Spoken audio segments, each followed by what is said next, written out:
नमस्कार, मैं हूं आशीष कुमार झा और आप देखना शुरू कर चुके हैं हरियाणा तक।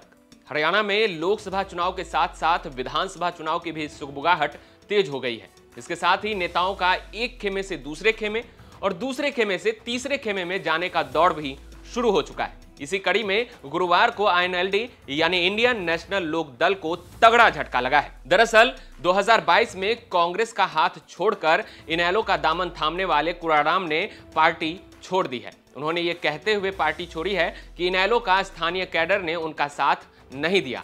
इनेलो की नीतियां बोलने में कुछ होती है और करने में कुछ और। इसके साथ ही उन्होंने कहा कि आदमपुर के इनेलो के कार्यकर्ता उनके साथ नहीं थे और वो पार्टी में उपेक्षित महसूस कर रहे थे। कुराराम ने कहा कि वो आदमपुर विधानसभा में तन मन धन से पार्टी की सेवा की, लेकिन उन्हें जो सम्मान मिलना चाहिए था वो नहीं मिला, जिसको लेकर वो बार बार पार्टी प्रमुख को भी जानकारी दी, लेकिन उल्टा उन्हें ही प्रताड़ित किया गया, जिसको देखते हुए उन्होंने गुरुवार को पार्टी छोड़ने का ऐलान किया।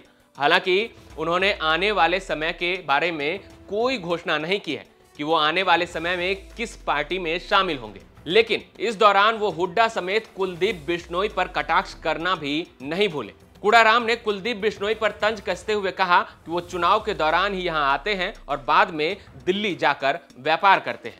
उन्हें आदमपुर की जनता से कोई लेना देना नहीं है। वहीं हुड्डा को लेकर कुराराम ने कहा कि कांग्रेस में एक आदमी का वर्चस्व है और हुड्डा की वजह से ही उन्हें कांग्रेस छोड़नी पड़ी। हालांकि इस दौरान कुराराम शैलजा गुट को लेकर थोड़ा नरम दिखे। 2022 में हुए आदमपुर उपचुनाव को लेकर कांग्रेस ने पूर्व केंद्रीय मंत्री जयप्रकाश को अपना उम्मीदवार बनाया था, जिसके बाद कुराराम ने कांग्रेस छोड़ने का ऐलान कर दिया था।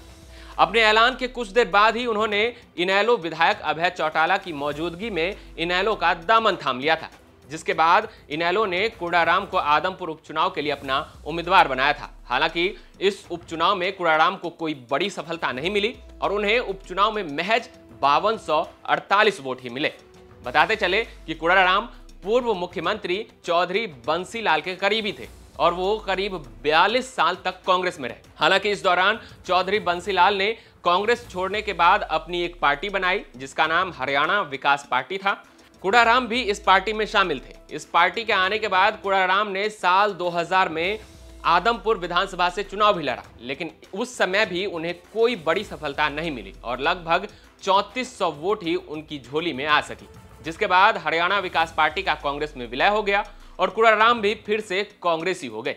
इस दौरान वो कांग्रेस में प्रदेश संगठन सचिव, जिला महामंत्री के साथ साथ लोहारू हल्का पर्यवेक्षक रह चुके हैं। हालांकि 2022 में भी वो कांग्रेस छोड़कर इनेलो में तो गए, लेकिन कोई सफलता नहीं मिलने के बाद अब उन्होंने इनेलो को भी बाय बाय कह दिया है।